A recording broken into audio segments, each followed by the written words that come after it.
Mayor Bernard Sanders of Burlington, Vermont, how does a socialist like yourself keep winning elections in a country we generally consider that has a two-party system? Well, I think we win in Burlington. I should point out that in Burlington, I am the mayor, and I've won on 4 occasions, but we have 13 people on our city council, our board of aldermen, and 6 of them are progressive, so it's not just me. We have probably the only strong 3-party city in the United States of America. And I think the reason that we win and continue to win is that increasingly people are frustrated and angry about a 2-party system which is dominated by big money and which does not pay attention to the needs of working people or elderly people or poor people. And I think if you talk common sense to the people and you say the government is supposed to represent the needs of those people who today are not getting a fair shake, you know what? They'll vote for you. And the problem that we have nationally in this country is that the 2-party system, dominated by big money, is not delivering for ordinary people, which is why people are giving up on the political process, why they're not voting, and why there is a great deal of anger and frustration at the political system as it now exists. How and why did this happen in Burlington? Well, I don't know. I mean, I can't really tell you. I think in Burlington what we did back in 1981 is we pointed out the inadequacies of the previous government, and we knocked on a lot of doors, and we talked common sense to the people. We articulated the issues that I believe were of concern to the people, and since I've been elected, we've continued to focus on those issues. We have said, and our view is, that government has the right to get involved in any area that makes sense. You don't get involved in areas where it doesn't make sense. Previously, we had not had youth programs. We really didn't have good arts programs. In terms of our waterfront development, we were too prone to give it over to wealthy people and condominium development rather than preserving it for ordinary people. So I think we just talked the issues to the people, we knocked on doors, we worked very hard, and lo and behold, people responded. And I think the message that I'd like to convey to people is that if you go out in your cities and in your towns and you talk common sense to the people, you can win. And we should not be overwhelmed or frightened by the powers of the Democratic and Republican parties. I don't believe that they really have a lot of grassroots support. I think that most people vote Democrat, they vote Republican, because they don't see any alternative. And it seems to me that the challenge of our time is to wake people up, is to go outside of the Democratic and Republican Party, to talk about the real issues, health care, the fact, the growing gap between the rich and the poor in this country, the bipartisan foreign policy by which we spend $300 billion on military while we cut back on programs for the elderly, health care, housing. I think if you ask people whether, I mean, just recently what's been coming up in terms of the congressional pay raise, here you have a Congress which is giving themselves a 50% pay raise, is proposing to do that when they haven't raised the minimum wage in 10 years, and they've cut back on a whole variety of programs for working people and poor people. So I think that what has to happen in communities around this country is articulate the issues, have the guts to stand up to the people who own your community, who dominate the 2 major parties, and you'd be surprised at the results you'll get. The other parties do talk about housing, they talk about health care, they talk about those issues. Tell me what makes your approach different. Well, I should point out that not only have I been elected mayor of Burlington 4 times, I recently ran for Congress in November, and I lost the election. But in doing so, we put together a really very exciting campaign. We had 500 volunteers, we had 2,300 Vermonters contributing to the campaign, and I lost. The fellow who won, Peter Smith, got 41%, I got 38%, and the Democrat came in third with 18%. And what it showed, it seemed to me, is that at least in Vermont, people are prepared to go beyond the labels of Democrat and Republican and respond to a call for radical change in this country. So what are the issues? We talk about housing. Well, the issue in terms of housing, the issue in terms of health care are not complicated. In terms of health care, the United States of America today is one of 2 industrialized nations in the world that does not have in one form or another a national health care system which guarantees health care to all of its people without out-of-pocket expenses. The other nation that lacks a national health care system is South Africa, which tells us that we might want to think about moving in a different direction. All right. And the issue in terms of health care, very important issue, and I talk about it a lot in Vermont. Should the health care system be run as it presently is, basically to guarantee significant profits to the drug companies, to the hospitals, to the medical equipment suppliers, to the insurance companies, or should we try to provide the best quality of health care that we can, including a lot of preventative health care, in a non-profit type of way? Okay. We live in Burlington 50 miles away from Canada. In Canada today, you have a conservative government that has no desire whatsoever to touch in any way the national health care system that they have, because they'd be thrown out of office if they did that.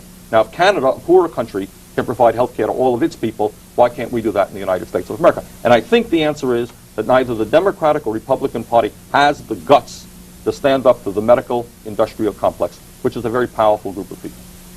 Our topic tonight is third-party politics, and our guest is Bernard Sanders, a veteran mayor from Burlington, Vermont. He is a member of the Socialist Progressive Coalition Party, technically. Progressive Coalition. Progressive Coalition. You were, as you mentioned earlier, you're currently serving your fourth two-year term, and this will be your last term. Yes. And you're the only socialist mayor in the United States. Prior to the election, he was a historian, writer, and film producer. And from 1976 to 1981, he was director of the American People's Historical Society. Could you tell us a little bit about the society? Well, what we did is we produced audiovisual material on state histories for kids, and we also got around to producing a very nice television program on the life of Eugene Debs, who, as you may know, was the founder of the Socialist Party in the early part of this century. And one of the reasons I went into that area is that I have a real concern that in terms of the media, we really are, through the mass media in general, and I want to congratulate C-SPAN for being an exception to that rule, I think we don't really get a real glimpse of American reality on the CBSs and the NBCs. And I think when we talk about why we are where we are today as a country, we have candidates for the Democratic and Republican parties never seriously debating, in my view, the real issues facing our country. I think the television and the television industry plays a really important part in preventing serious debate about the major issues facing our country. As a candidate for office, for example, you know that when you get on television, you have 30 seconds to articulate your point of view. You know that you're dependent upon 30-second ads. And I think it is absolutely imperative, if we talk about bringing back a sense of democracy to this country where people don't just sit and watch other people, but feel that this is their country and that they can shape it, we've got to make radical changes in the television industry and the demand that they deal with the important issues facing our society. I'd like to add that you have a degree in political science from the University of Chicago and originally from Brooklyn, New York. At the national level, why a third party? We've touched on it a little bit so far. Okay, let's look at the reality of what's going on right now. We just came through a presidential election. I think it's fair to say, even if people don't hold my own political perspective, that most people were, to say the least, disenchanted with the election. You have a situation where half of the American people didn't bother voting. Okay? We have in the United States today the lowest turnout of any industrialized nation in the entire world. By and large, poor people in the United States no longer vote. You know, we all sit and say, isn't it terrible that in South Africa blacks can't vote? Let's face reality that in the United States the vast majority of poor people don't vote. Why do half the people not vote for president? And in off-presidential years, even fewer people vote. State elections, local elections, very few people vote. And I think the reason is that people perceive that government does not represent their interests. What difference does it really make? Michael Dukakis says, my campaign is about competence, not ideology. What he's really saying is, folks, there's not a whole lot of difference between the Democrats and the Republicans. You have a situation in the country today where 1% of the population owns over half of the wealth in this country. The richest 10% own over 83% of the wealth. In the last several years, we had a doubling of billionaires in this country at the same time as you have 3 million people sleeping out in the street. Last year, the chief executive officers of the largest corporations received a 48% increase in their take-home pay. The average American worker receives a 3 or 4%. Okay, 15% of our people have no health insurance. Who is addressing the issues that face the vast majority of our people? I think Congress, in a sense, no longer represents the ordinary people, and Congress is made up of the Democrats and Republicans. You know, people very often were yelling at the Republicans and Reagan, look at the horrible priorities he established, look at all the terrible things that he did to the poor people. But they forgot that both houses of the Congress for 4 out of Reagan's 8 years were controlled by the Democrats. So I think you have a bipartisan policy which essentially favors the rich at the expense of working people and the poor people. I think we need to go the direction of Canada, which has a third party, Democratic Socialist Party. We may not win right away, but our job is to bring together workers and poor people, minorities, environmental groups, environmentalists. Let's come together, articulate the issues, and I think we're going to make some real progress. I am a socialist.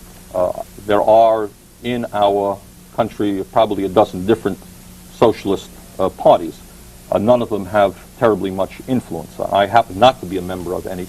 My goal is to see that we start a third party in this country which represents, as I indicated before, a wide spectrum of people, but I'm not a member of the party.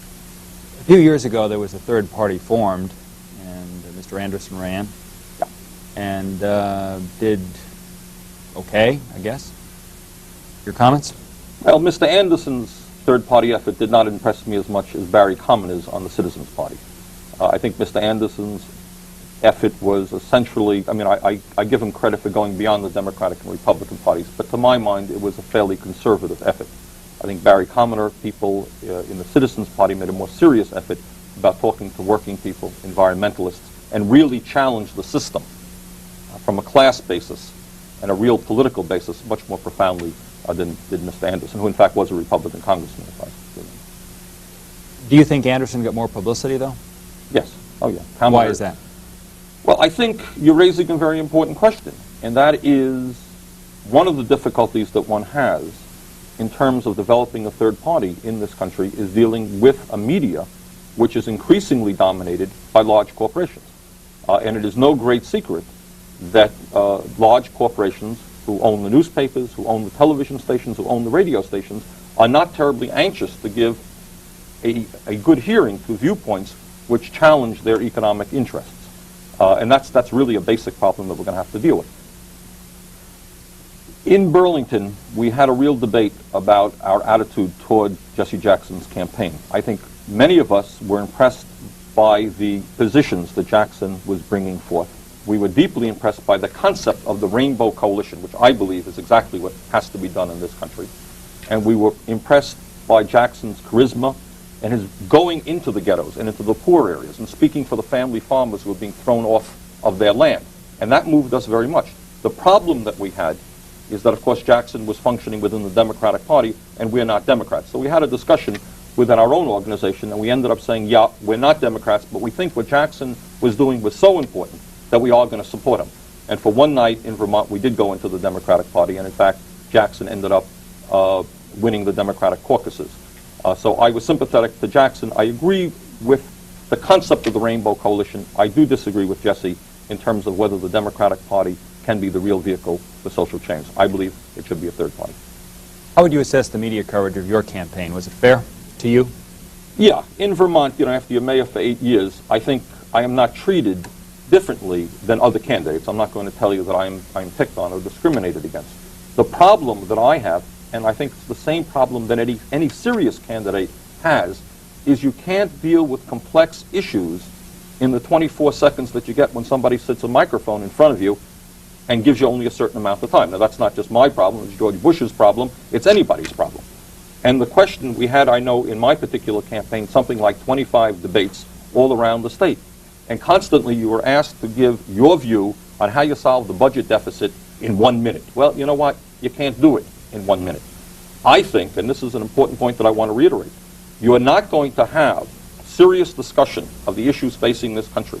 You are not going to be able to educate our population. And I have to say that in my view, the American people are significantly less politically conscious and understanding of what goes around them than most of the people around the world. And one of the reasons is the collapse of the media in terms of allowing serious people with different points of view to go forward and debate the real issues of our time, or even to bring on the television set. Now, for example, we face, as all people know, an ecological crisis in our time, whether it's acid rain, the destruction of the ozone layer, the greenhouse effect. One would think that the CBSs and the NBCs of the world will be doing prime-time specials on these programs, having different scientists, talking about the issues, involving people in understanding what's going on in terms of our planet. They don't. The function of television is to make as much money as possible for the owners of the television stations and for those people who advertise the 30-second ads on television. So I would say that we're not going to bring about serious political change in this country until we deal with the media, which more and more is being swallowed up by large conglomerates. Very important issue. But let me touch on this subject because, again, it's an issue that I think does not get the type of discussion, certainly on commercial television, needless to say that it should. What is television about on the networks? Let's think about it for a moment. I think no one denies, certainly not the networks themselves, that their function is to make as much money as they can. Now, you stop for a moment and you turn on the television, you're constantly bombarded with 30-second ads. You talk to teachers, and you say, what does this do to the attention span of the kids? The kids watch television 40, 50 hours a week. What it means is that kids are losing the ability to concentrate because they're constantly being interrupted by moronic ads. You know, we have talking toilet seats and talking kittens and so forth and so on. Your programs are primarily built around the ads themselves. They're built to end at a certain climatic moment, and you flip into the 30-second commercial. Television, some people think that television is a hopeless technology, that it can't be reformed. I disagree with that. I think that television has extraordinary potential, but I think that just as we are beginning as a nation to stand up to the polluters who pollute our air and our water and our earth, I think we've got to stand up and say to the television networks, you are transmitting your television via the public airwaves, and you have certain responsibilities. You have got to help educate the people about what's going on. You've got to let political parties and people discuss their points of view. And you can't just use those airwaves to make as much money as possible for yourself. That's an issue that has not been debated anywhere near as seriously as it should, even with the public television network. For example, just look at the PBS.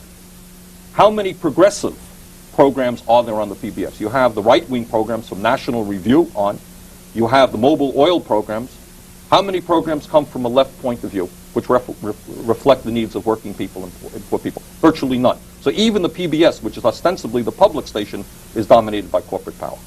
As soon as that business came out, we spoke out about it in Vermont, and a lot of people, responded to that. And all over this country now, people cannot believe that a United States Congress, which has not raised the minimum wage in 10 years, which has cut programs for the poor, that these people are going on television saying, gee, we just can't make it with $89,500 plus a lot of very nice benefits. We need a 50% increase. What that is about is the arrogance of power. And it's related to the fact that in the last election, I don't know how many people know this, 99% of the incumbent congressmen were reelected. Okay? In other words, what you're seeing now in the United States Congress is a situation, number one, we have a lot of very, very wealthy people. 1/3 of the United States Senate are millionaires. A lot of the congressmen are millionaires. Number two, when you're an incumbent congressman, you can pick up a lot of corporate PAC support.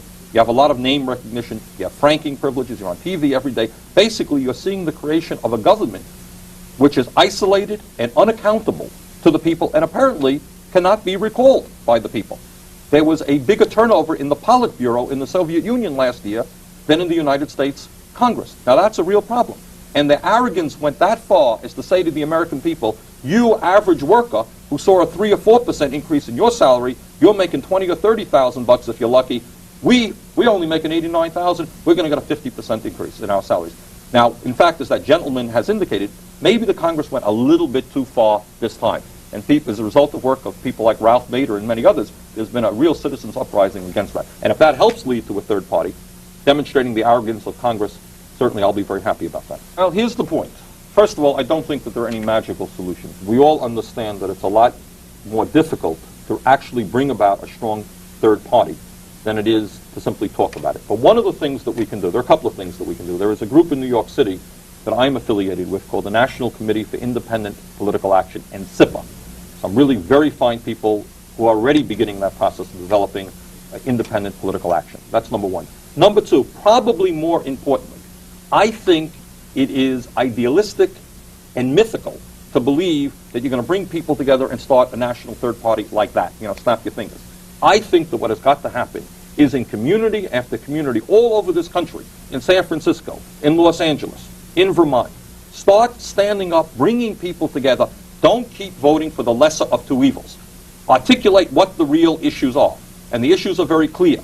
We're building expensive housing, but no housing for middle-income people or poor people. The rich get richer, the poor get poorer. The priorities of the national government are totally absurd. More and more money for military spending, less for human needs.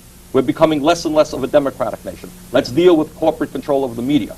The issues are really there. What we need is the guts to stand up to the ruling class and the big money interests who dominate the cities and the towns and the states of Vermont, of the nation, and in Vermont too. And I think what has to happen is a party develops in San Francisco, party develops in LA, a party develops in Boston. Let's move, and when we get the grassroots moving, then we come together. So I think we do it from down and then go to the top rather than the other way. Well, I would say that that problem is a reflection of the class struggle. because it is not an accident that those types of breaks are given to large and powerful corporations. It's not an accident that during the last 8 years we have given hundreds of billions of dollars in tax breaks to huge corporations at the same time that poor people through sales taxes and property taxes have had to pay more. It is not an accident that you have companies like Philip Morris that are able to buy out Kraft for $12 billion. I think it's a mistake to separate economics from politics. In my view, the Congress is very heavily dominated by corporate power and the corporate tax, and by and large, they do the work of the corporations. For example, I mean, as I think most people know, Ronald Reagan was an actor in California, and this is no great secret, nothing that I discovered, and some millionaires in California said, Ron, we want you to work for us. We want you to become governor. And they sat around the table, and there was a dozen millionaires. They made him governor, and then they made him president. And he did his job effectively for those corporations. General Electric, for whom he worked for a number of years before he became a governor and president, over a period of years during his presidency, paid nothing in federal taxes. So I think the federal tax situation needs a radical revision. So in moving toward a progressive tax system, where you ask those individuals and institutions to start paying their fair share so that you don't squeeze the middle-income people or working people. And I don't think there's a magic answer to the crime problem, which is a serious problem not only in Portland but all over the country. But clearly what we do understand is there is a growing underclass in the United States of America. People who don't feel part of society, don't respect society. They are down below. They have no place to go. To those kids, doing drug deals and making a quick buck is a good thing. Those kids are not going to graduate high school. You have areas in America where 75% of the kids don't graduate high school. I think we can argue about what socialism means. And let me tell you, to be very frank, I don't have a blueprint in my pocket. I don't think there is one. All that I think we have got to begin to say is it doesn't make sense. When this woman talked about crime, and crime is very often related to drugs, and drugs is related to hopelessness. No sane person destroys their body if they believe that they have a future in their lives. And what the drug problem means to me is that you've got millions of people, primarily young people, who believe they ain't going no place. And they may as well shoot up right now. And they're dying, they're committing crimes, they get the money to deal with those drugs. And what we as a nation have got to do is say, is it acceptable that you have a society which has people with billions and billions of dollars in wealth, corporations making huge profits, not paying a nickel in taxes, and yet you have educational systems throughout this country falling apart and not providing what these kids need, housing needs that are grossly unmet? Is the priority system in this country a rational one? And I think the answer is no. Now, we can argue what socialism means till we're blue in the face. But I think for a start, what I believe is that this country has the wealth to guarantee a decent education to every child in this country, free education through college, if that child has the ability. We have the capabilities of providing a national health care system which guarantee you all of the health care that you need without out-of-pocket expenses. And we have the capability of providing every American with decent, affordable housing. Okay? I don't believe that every American has got to make $28,422 and wear the same suits, and march in the same way. That's ridiculous. But I do think that we can do it, and this woman raises the crime problem. If you give people hope, if you address housing problems, economic problems, educational problems, you're going to go a long way to cutting the drug problem, and you're going to make this a far more civilized society. Bernard Sanders of Burlington, Vermont, Socialist Mayor, thanks very much for being with us. My pleasure.